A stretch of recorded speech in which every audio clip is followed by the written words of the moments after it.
ibinahagi ang unang pagkikita ni Serena Hilario at Regine Velasquez. Ibinahagi ng actor-host na si Jong Hilario ang video kung saan makikita ang unang pagkikita ni Serena at Regine Velasquez.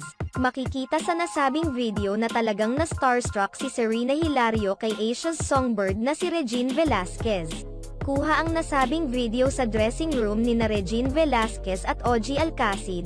Pinuntahan nila ang mga ito upang mabati ni Serena ang kanyang mga iniidolong singer. Kitang-kita din sa video na talagang nakyutan at nasiyahan sina OG Alcacid at Regine Velasquez kay Serena. Nakipaglaro pa si Regine Velasquez kay Serena bago ang kanilang performance. Makikita rin sa ibinahaging video ni Jong na talagang nag-enjoy si Serena sa performance ng dalawa.